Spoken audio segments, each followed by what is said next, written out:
This is Inside Geneva. I'm your host, Imogen Folks, and this is a production from Swissinfo, the international public media company of Switzerland.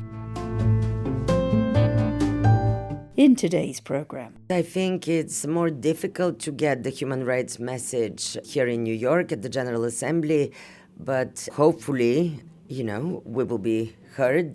The situation with political prisoners in Russia today is no longer a crisis, it's a catastrophe. We have more political prisoners in Russia alone now than there were in the whole of the Soviet Union, so that's 15 countries put together. Gaza, and the situation in Sudan, Myanmar, Syria, so many conflicts and humanitarian disasters, and there's an inability of the member states to reach an agreement. I do have moments where perhaps I would like to stand up in the middle of the chamber and just say, hey, do something.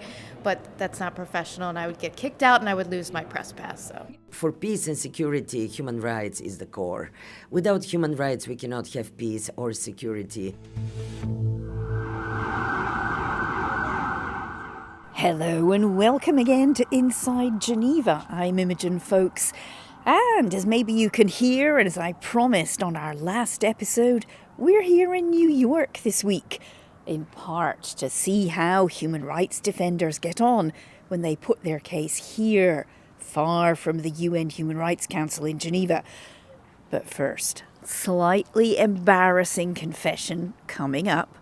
In all my years as a United Nations correspondent and all my visits to New York, I've never actually been inside UN headquarters.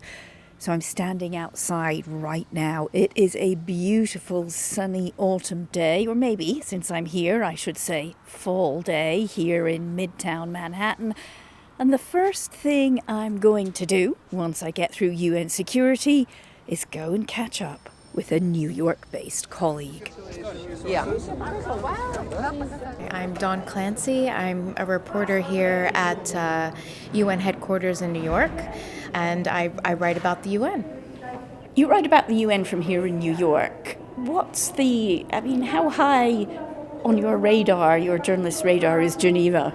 Because in Geneva, there's a constant, not just from the journalists, we write about it a lot, but obviously from the whole humanitarian side of the UN, which is based in Geneva, utter frustration, grief almost, at the paralysis of the Security Council now. When we look at all of the conflicts that we've got, we couldn't get any action on Syria, Ukraine, Russia, not really. Now we have the Middle East, nothing there as well. And from Geneva's point of view, they see the kind of rules-based order falling apart because of this paralysis. Mm-hmm. Well, that's absolutely one thing we have in common, that frustration. Here, being in New York, you get to sit in the room where they're giving their speeches in the Security Council and they're repeating themselves. And at the end of this meeting, like there was just a meeting today on Gaza, on the UNRWA decision made by the Israeli Knesset, and you have all these people sitting around this horseshoe table talking, and nothing's going to happen afterwards, which is frustrating, just like people in Geneva. And I guess being here, I do have moments where perhaps I would like to stand up in the middle of the chamber and just say, hey, do something. But that's not professional, and I would get kicked out and I would lose my press pass. So. No, but I'm with you. I think we're all inside standing up and shouting and saying, hey, do something. But is there any feeling, do you sense it ever in New York, that if this goes on, we might as well not have the United Nations? I have thought that before. I have, especially when the war in Ukraine burst open. I definitely thought that because I guess I was still fairly new here, and I just had this expectation that the Security Council was going to have a meeting, they were going to get on it, and they were going to fix it, and that didn't happen, of course.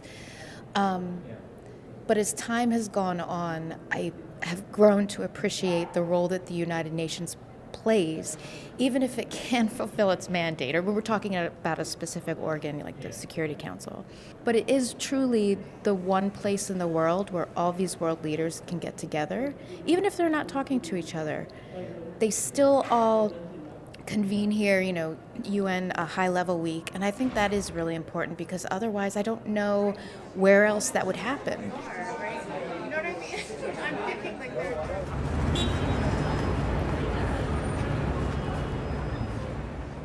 So I'd actually go along with Dawn's view there. The UN is still really the only place the big powers regularly get together and talk. And goodness knows right now we need them to do that. But as you can hear, I'm back outside UN headquarters, trudging the streets of Manhattan. If you're ever here, bring comfy shoes. But it's worth it because our next stop is really quite special. Louis Charbonneau, UN Director at Human Rights Watch, and we're in New York City in our headquarters in the Empire State Building. It's a prime real estate. Very lucky to be here, I think.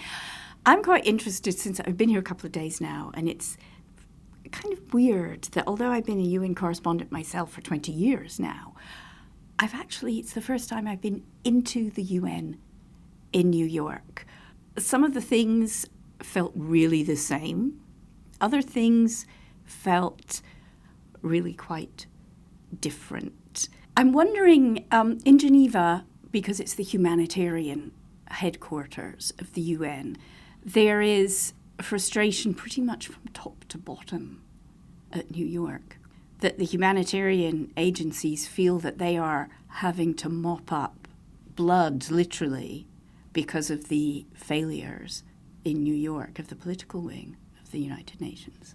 So, yes, New York, as the United Nations headquarters, really is kind of the political center of the UN system.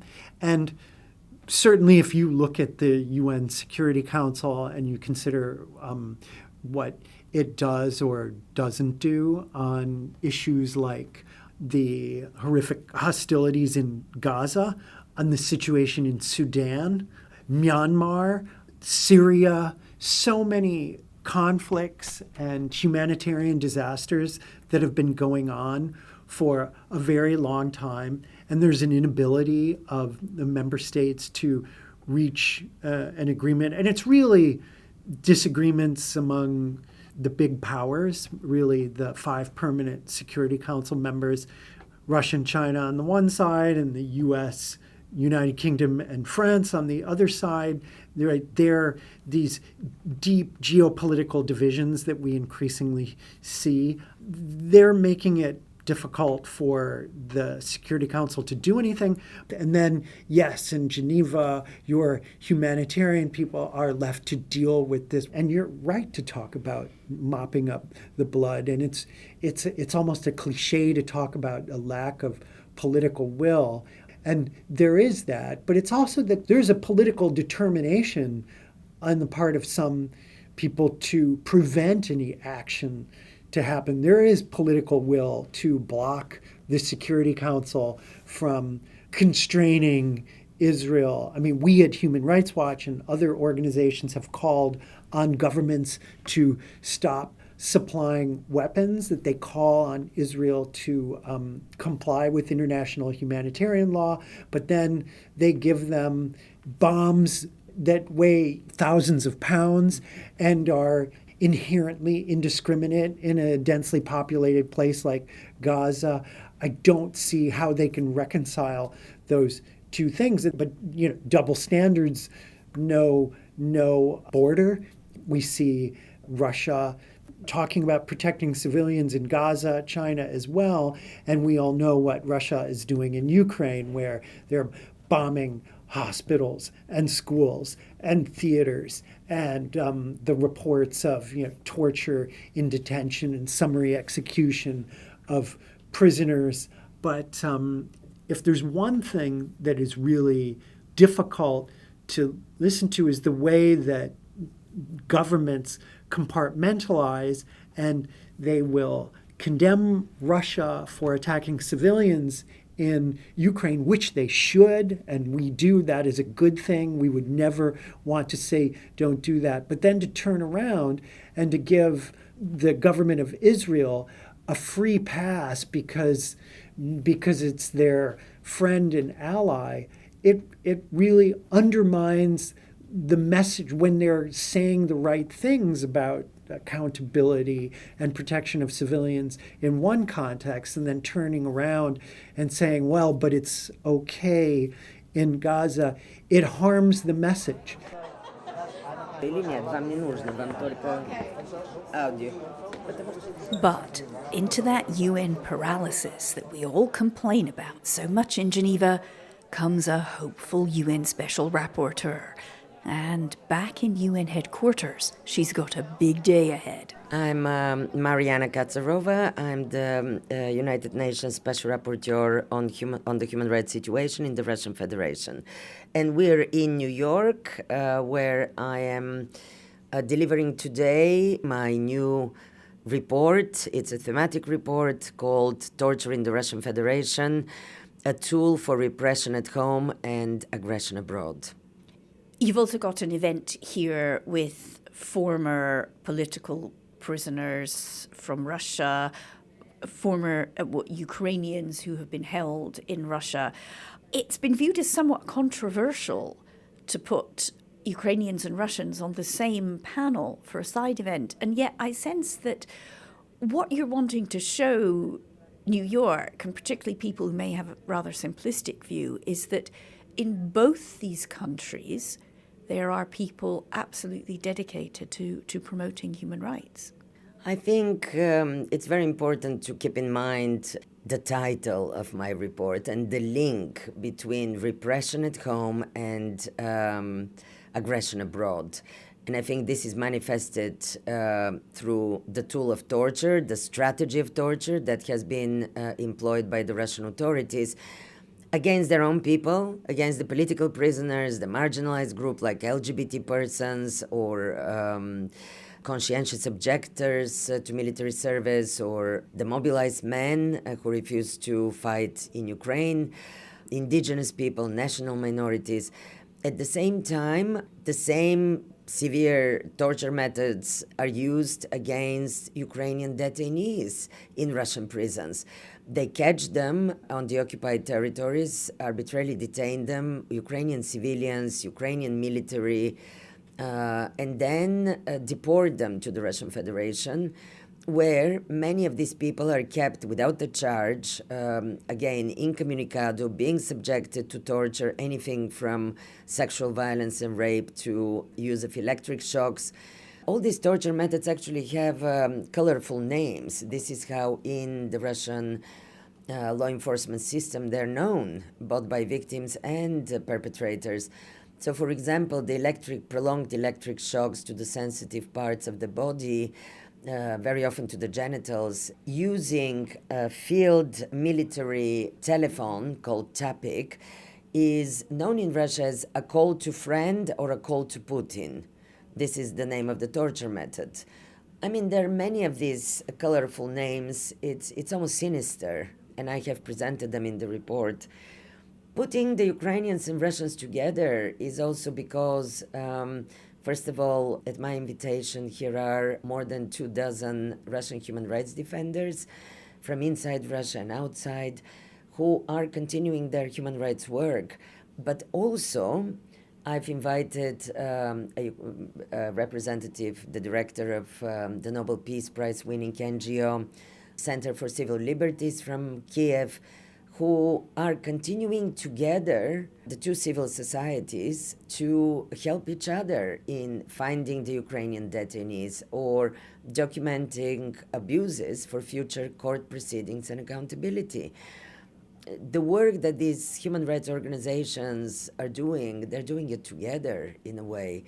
And this is the hope for the future as well, because in any war, you have the level of unacceptance and even hatred between people. But here we have human rights defenders working together in order to have this future justice for the war crimes, for the torture, for which is performed by the Russian authorities, both in the Russian Federation and inside Ukraine. This was the inspiration Mariana Katzarova tried to instill in jaded diplomats in New York.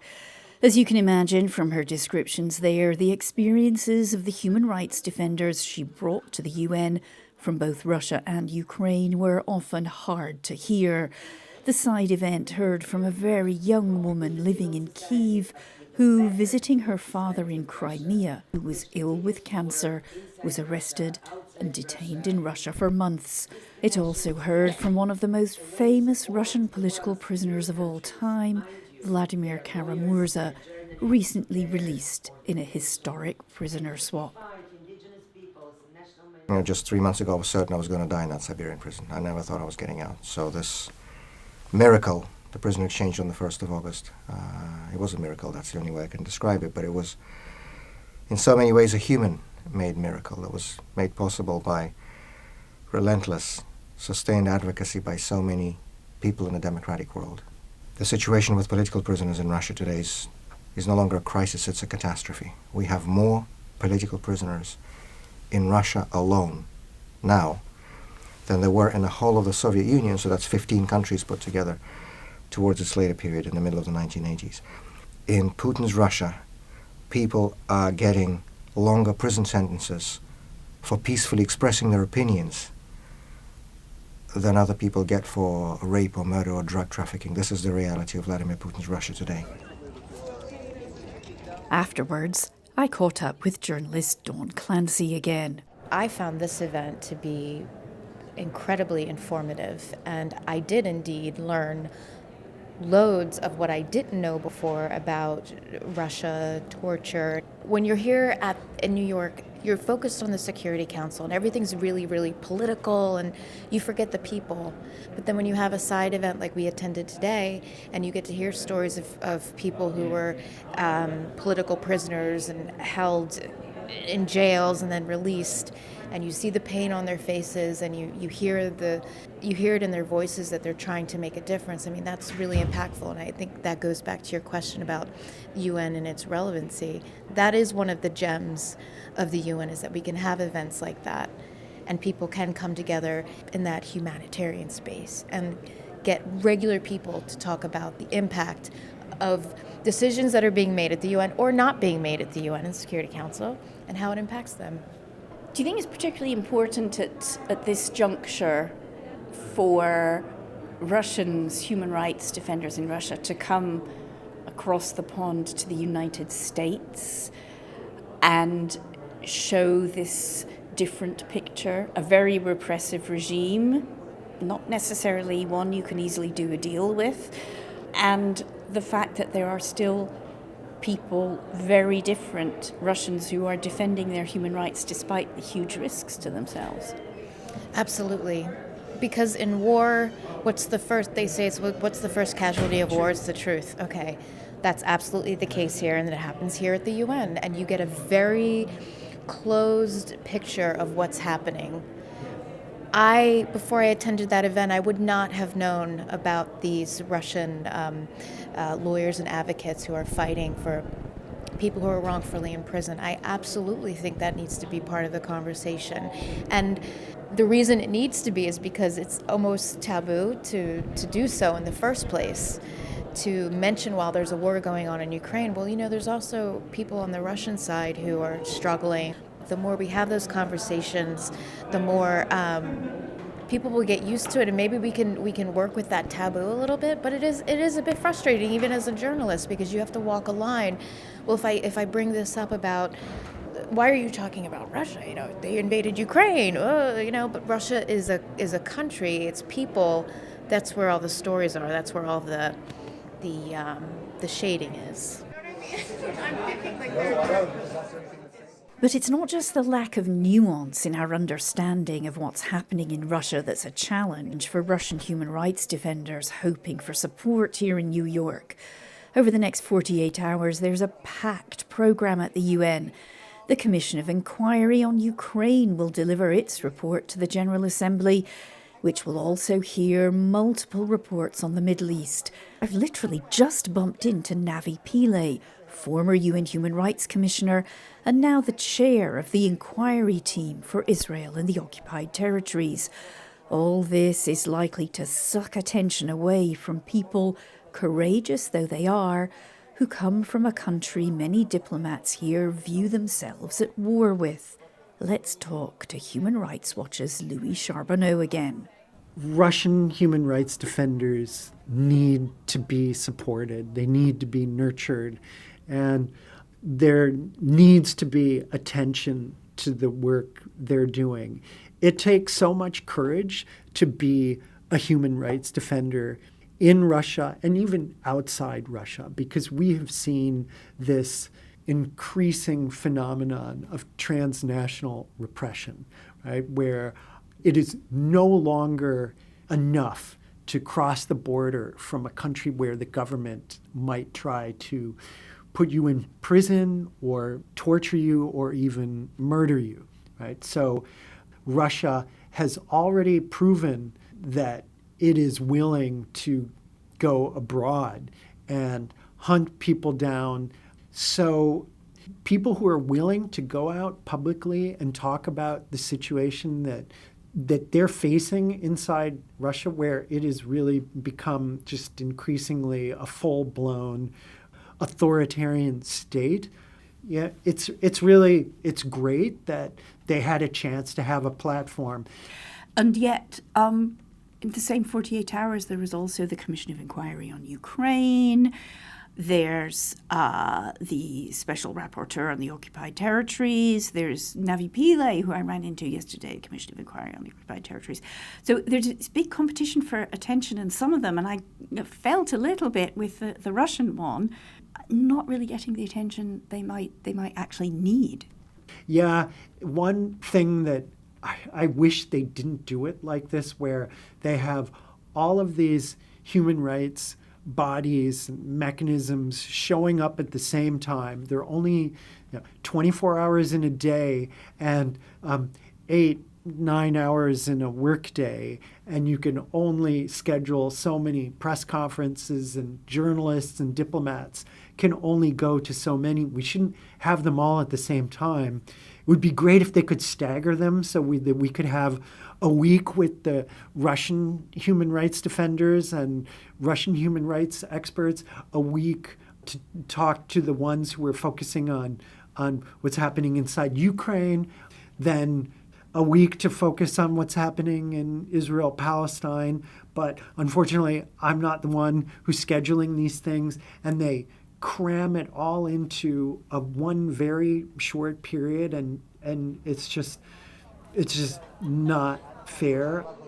Still, into this competitive environment goes Mariana Katzarova.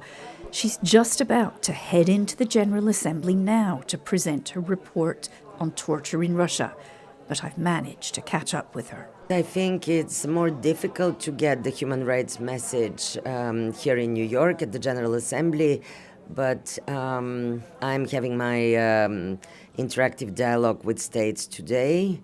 So hopefully, we will be heard.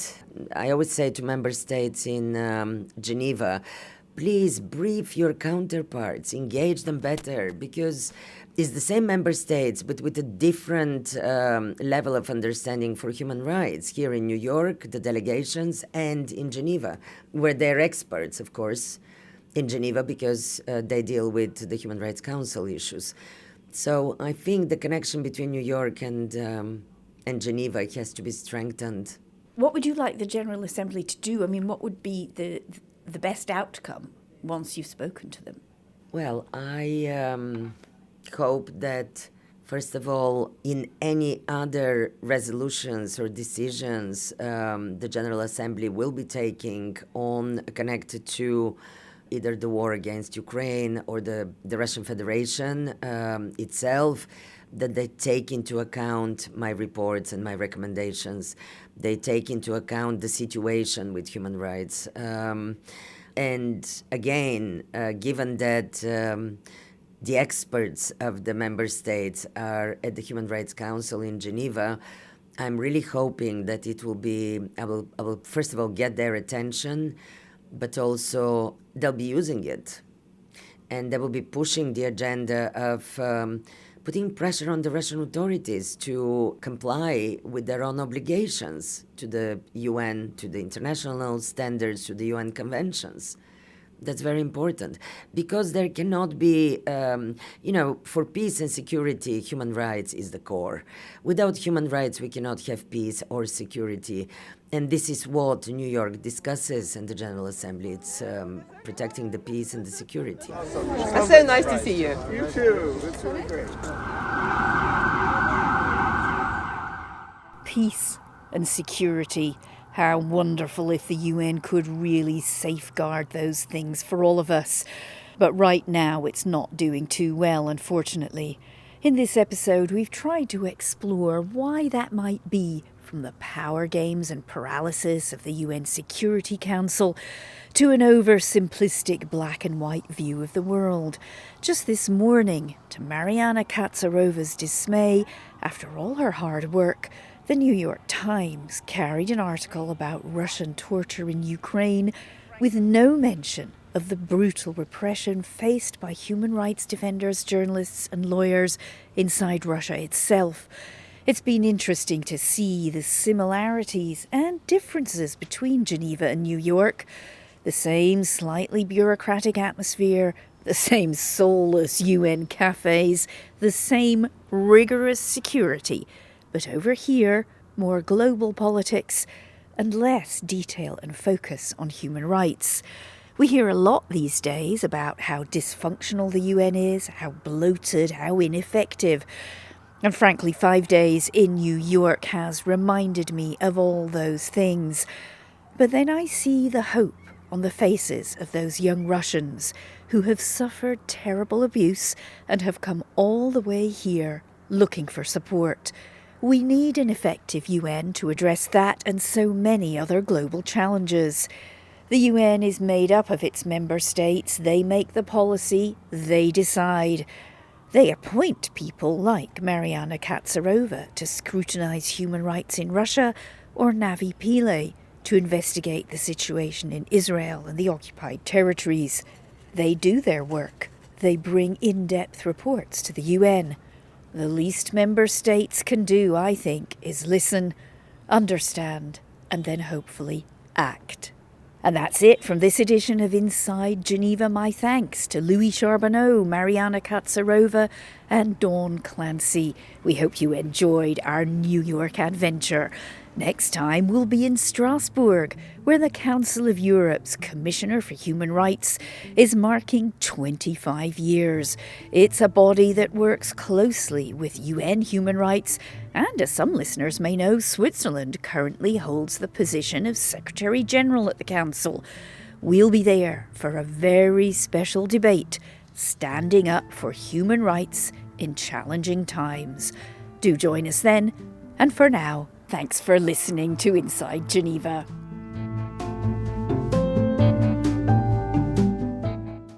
A reminder, you've been listening to Inside Geneva, a Swissinfo production. You can email us on insidegeneva@swissinfo.ch and subscribe to us and review us wherever you get your podcasts. Check out our previous episodes, how the International Red Cross unites prisoners of war with their families, or why survivors of human rights violations turn to the UN in Geneva for justice. I'm Imogen Folks. Thanks again for listening.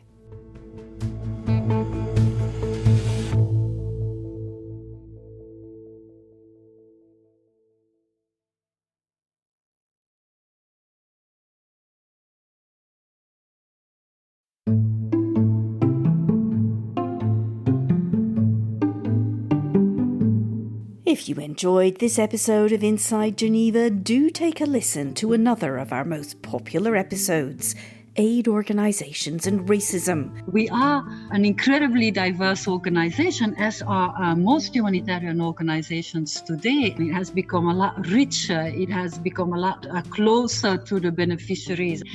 But our structures haven't changed. It's more difficult for me as an African to get into a position of leadership, a position of management, than it would for someone else. We hear how Geneva-based humanitarian agencies are soul-searching as they stand accused of institutional racism. What's behind the accusations and how are they being addressed?